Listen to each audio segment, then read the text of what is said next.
Is Jamal going to play? He's got a better chance. Down to 9 guys, so, but he should get an opportunity.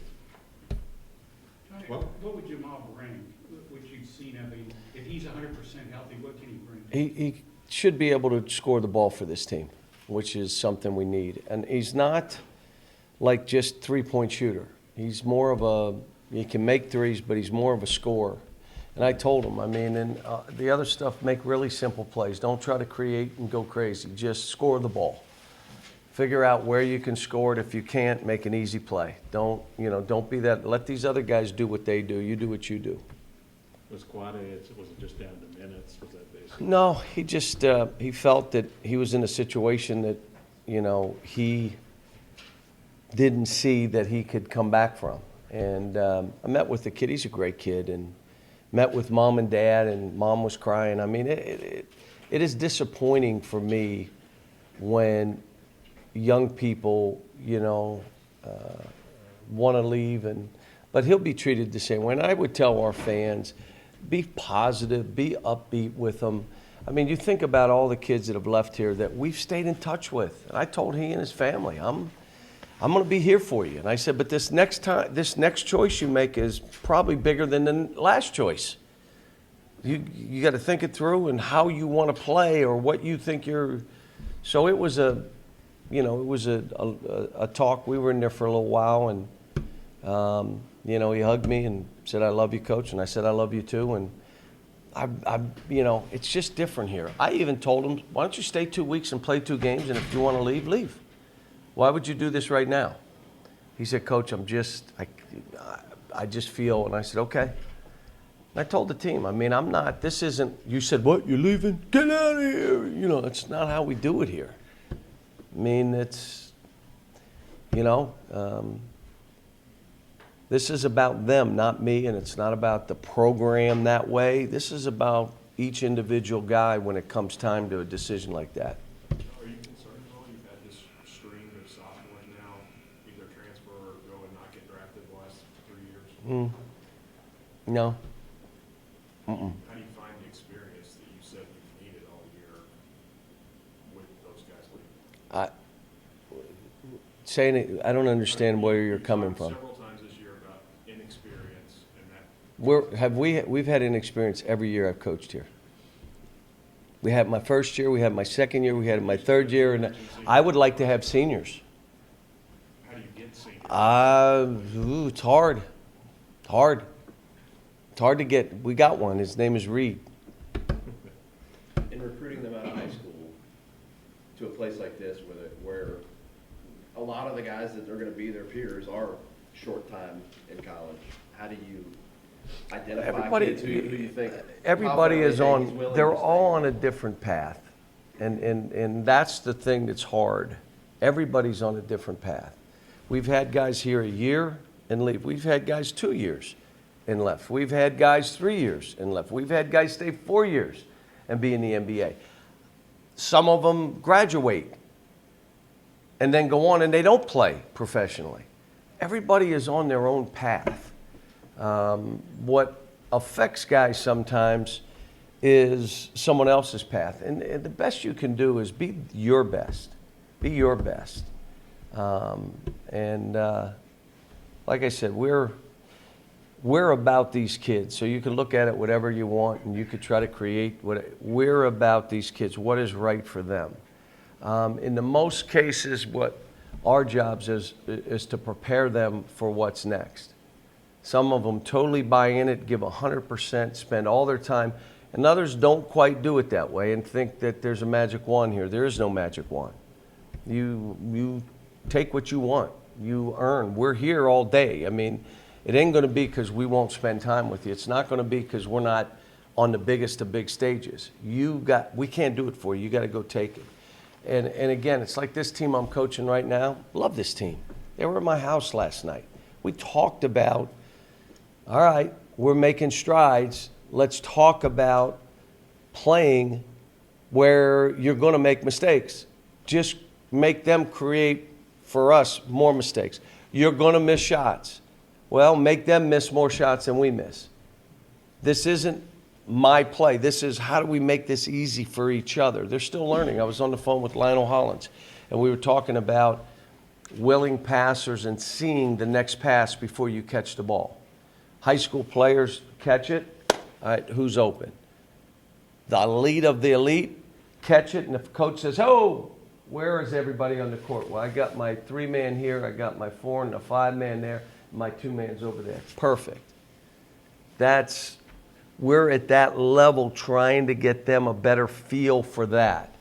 But they're getting better. We've had 2 good days, lively days. They've had fun, and we're more scrimmaging. They're competing, so it's good stuff. Cal, when you say sometimes guys get affected by looking at somebody else's path, kind of comparing, is it possible to go into, for this program, to go into evaluating high school guys and confidently identify somebody that would say, I am a 4-year player, I'm a 3, you know. I haven't met that guy yet. I haven't met him. And that's the greatest way if you want to say, I think you're a 4-year guy. Insult them. So it's what is your path? How hard is that of a tightrope thing? Because you obviously want to recruit some Yeah, I 3 or mean, 4-year guys look. without insulting them, and I don't know. Well, How do you I identify that? recruit the best players we can recruit and try to help those kids. And if that includes 2 or 3 or 4-year guys, that's fine. Would I rather do this like I did back in UMass? And yeah, I'd rather be coaching guys. It's not what the environment is. So now you lose a game and all of a sudden this is what? We just been to more Final Fours, won more league. How many league tournaments have we won with all young guys? 6. What's it? Quite a few. I mean, come on now. I'm not panicked. It sounds like some people are panicked. I am not. I love this. If they don't play well, then it's my job to get them to play well. And if they play well, some of you in this room will say, there he goes again. This guy gets it. He gets them going. Probably not, but you have a chance to say that. And it is what it is. I mean, I'm working every day, working harder, spending more time because my job is them. It's not you. It's not having people pleased at what I do. It is them, and that's all I'm concerned with. How do I get each individual player playing better? How do I get each individual player understanding that you must do this together, that you must be willing passers, that you must defend together, that you must sustain effort. You have to play harder than the other team. You have to enjoy the competition. We're not going to have any blowout games. Those are done. We didn't blow out people that you thought we should. So every game we play is going to be a war. We'll love it. You only learn from that kind of competition. I told you before, you don't learn from Popcorn State, beating them by 40. You don't learn. But you do learn when every game's like this. Every game will be a war. Every game will come down to 3 possessions. All right, now we know playing winning basketball is going to matter. But it's, some of you guys just, I know you have short memories, but we go through this every year. You could create what you want to create. This is every single year. Last year, probably about the same as this year. Are we behind or ahead? We had one kid that really just do. Do you think the ceiling's higher this year at this point than it was last year? Last point? I don't know. I thought we had a chance to be a Final Four team, and I mean, every year I look at my team, I'm like, okay, how do we got to be at the end of the year to be one of those teams? And we got stuff we have to do. I mean, we got to shoot the ball better. Have to shoot the ball better, and they're good looks. And that's, again, individual players thinking every shot has got to go in. You don't have to make every shot. You ready for this? You just can't miss them all. You have to make every one, but you got to make a couple.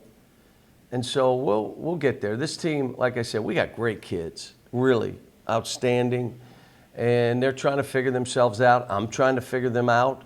We've done some things. I've tweaked 2 or 3 things that I think will make us better. I'm trying some different stuff in lineups, and so it gives me a chance to mess around and come up with something that they feel confident about. John, PJ was telling us that you were telling them, act like it was a win against Seton Hall. We're 9-1. I'm wondering if you're trying to create a positive vibe in this environment. No, I want them, look, We were up 3 with the ball, with 1:25. Why did you throw that pass? That led to a charge, and they make it 3, and then why? How about we pull that out, and we're up 5 or 6 with 50-some seconds to go? Wait a minute. Why did you do that? Because he's not ever been in that situation. It was a high school game, and just go down and try to score again. So in the end, if we had done what we needed to do to finish the game, we'd have won the game, and everything would have been different. I wouldn't be getting the same questions I'm getting now. You need 4-year players. You need 5-year players. Matter of fact, keep them 2, put them on a mission. Let's keep them for 6 years. Okay, so you wouldn't be coming at me that way. And I'm saying to you guys, I'm looking like we won the game. So we're not that far off. We got better. That game, we improved. Didn't shoot the ball particularly well, but we improved.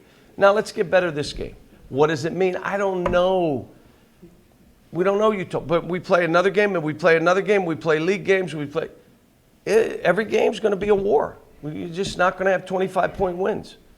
Last one, guys. Is there a certain challenge Utah presents that maybe you haven't seen? They're big. They're really big. They run good stuff. They space the court. They play a kind of a matchup zone that's interesting. Sometimes they'll stay in it. Sometimes they'll go man. So they'll do some stuff that you'll have with teams that you got to look at and say, okay, let's make sure we cover this, because, again, I tried to send some guys on that mission and have those 6-year guys, but I don't. I got young guys. So you must cover some of that stuff with them, which we have. Thanks. Thank you. Go ahead. Just PJ said that one thing you focused on was lack of transition baskets. Yes. Yes. You want him to push the ball more? No, we do, but it's where the ball was being outletted. It was that we weren't in a dead sprint, and we showed them. These were all misses. You ready? We were defending our butts off, and we got 2 breakout baskets. How is that? So then when you go back over the tape, you got to show them. So it's no big change. You got to catch it higher, and ready for this? You got to run faster. Now, let me explain. Really young guys can run faster than older guys. So get out and run.